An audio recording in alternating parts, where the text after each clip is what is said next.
मोदी जीते तो शाह को पीएम बनाएंगे, अगले 2 महीने में योगी को निपटाएंगे। बीजेपी पर केजरीवाल का सबसे बड़ा हमला।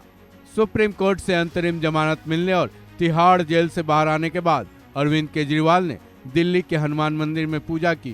केजरीवाल ने पूजा के बाद बीजेपी पर अब तक का सबसे बड़ा हमला कर दिया है। केजरीवाल के हमले की धुरी यूपी के सीएम योगी आदित्यनाथ के साथ अमित शाह भी हैं। अमित शाह के लिए केजरीवाल ने जो कुछ बोला उससे बीजेपी को शायद ज्यादा फर्क न पड़े, लेकिन यूपी के सीएम आदित्यनाथ पर केजरीवाल ने जो कुछ बोला है उससे बीजेपी के अंदर खाने में ही शायद भूचाल आ जाए, क्योंकि केजरीवाल ने बीजेपी पर ये कहते हुए अब तक का सबसे बड़ा हमला किया है कि पीएम मोदी अगर चुनाव जीत जाते हैं तो अगले 2 महीने में पीएम मोदी यूपी के सीएम योगी आदित्यनाथ को निपटा देंगे, यानी कि सीएम योगी की कुर्सी छीन ली जाएगी। चलिए सुनते हैं वो पूरा बयान जिसमें केजरीवाल ने योगी और अमित शाह का जिक्र किया है। अगर ये चुनाव जीत गए, इन्होंने बीजेपी का एक नेता नहीं छोड़ा। आडवाणी जी की राजनीति खत्म कर दी इन्होंने, मुरली मनोहर जोशी की राजनीति खत्म कर दी, सुमित्रा महाजन की, शिवराज सिंह चौहान जिसने मध्य प्रदेश का चुनाव जीत के दिया इन लोगों ने, शिवराज सिंह चौहान ने उसको मुख्यमंत्री नहीं बनाया, उसकी राजनीति खत्म कर दी।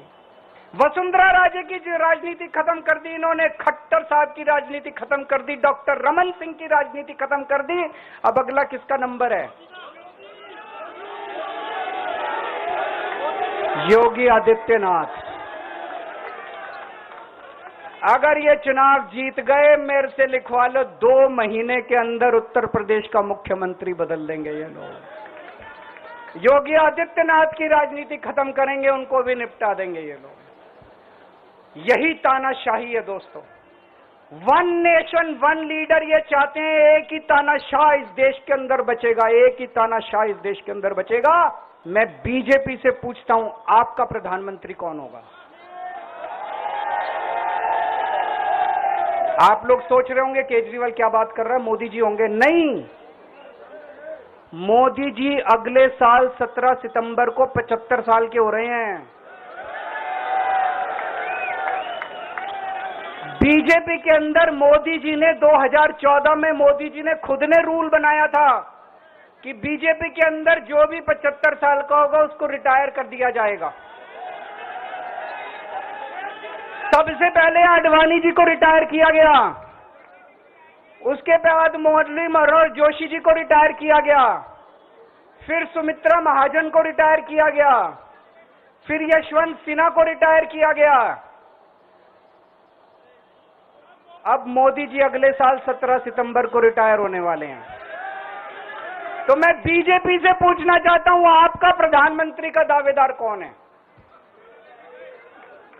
दोस्तों, अगले साल 17 सितंबर तक अगर इनकी सरकार बनी, तो उस पर भी आऊंगा मैं।